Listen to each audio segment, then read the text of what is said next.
Hello friends, இன்றைக்கி பன்னீர் rice என் கையால் எப்படி செய்யறதுன்னு பார்க்கலாம். அப்புறம் பார்த்தீங்கன்னா பன்னீர் இருக்குது, குடமிளகா இருக்குது, கொத்தமல்லி ஃப்ரிட்ஜில் இப்படி வைங்க.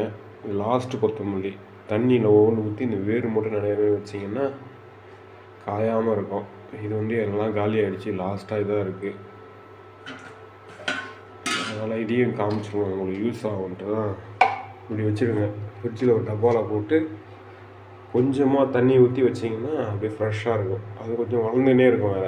வேறு இப்போ என்னன்னா பச்சை மிளகாய் இல்லை, கொஞ்சோண்டு தான் இருக்குது. தக்காளி சரி இதை வச்சு பண்ணுவோம். ஏன்னா அது இல்லை இது இல்லைன்னு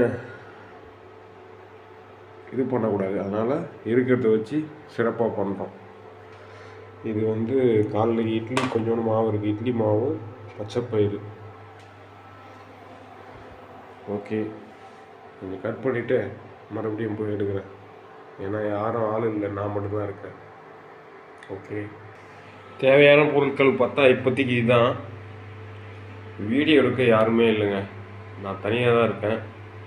என்னை பற்றி சொல்கிறதுக்கெலாம் ஒன்றும் இல்லை. ஏன்னா என்னை பற்றி சொன்னாலும் இன்னும் என்னுடைய கிச்சனு இதுதான் ஃபஸ்ட்டு வீடியோ.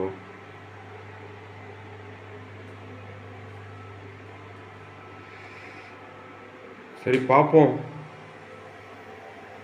ஒரு நிமிஷம் இருங்க. சாரி, தண்ணி கொதிச்சிச்சு. நான் மறுபடியும் அரிசிலாம் போடணும். பிரியாணி அரிசி, பன்னீர் ஃப்ரைட் ரைஸ் செய்ய போகிறோம்ல, அதனால் பிரியாணி அரிசி.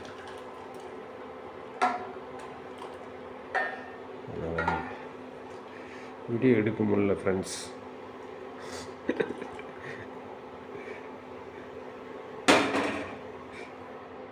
கொஞ்சோண்டு ஒரு சின்ன பீஸ் பட்டை போட்டுருவேன். ஏன்னா அந்த வாசனை, அந்த பிரியாணி வாசனை வரும்.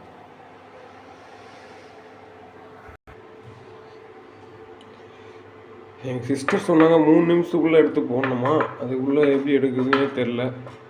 சரி, முடிஞ்ச அளவுக்கு கொஞ்சம் கொஞ்சமாக பண்ணுறேன்.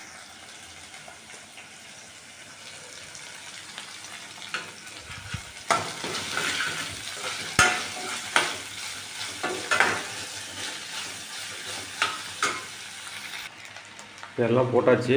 சோயா சாஸ் கொஞ்சம், மிளகுத்தூள் கொஞ்சம் போட்டாச்சு. லாஸ்ட்டாக பன்னீர், வறுத்து வச்ச பன்னீரை போட்டு லெமன் கொஞ்சோண்டு புழியணும். எனக்கே டவுட்னா யூடியூப் தான் பார்ப்பேன். நானே யூடியூப் வீடியோ போடுறேன். பரவாயில்ல, இம்ப்ரூவ்மெண்ட் சுரேஷ், வெரி குட். ஐயோ 3 நிமிஷம் ஆயிடுச்சு. 3 நிமிஷத்துக்குள்ளே போட சொன்னாங்க என் தங்கச்சி. ஃபைனல் அவுட்புட் பாருங்கள். ஆச்சா, டெக்கரேஷன் பண்ணியாச்சு. டேஸ்ட்டுக்கும் நல்லா தான் இருக்குது. நான் நக்கி பார்த்தேன், சாப்பிட்டு பார்த்தேன்.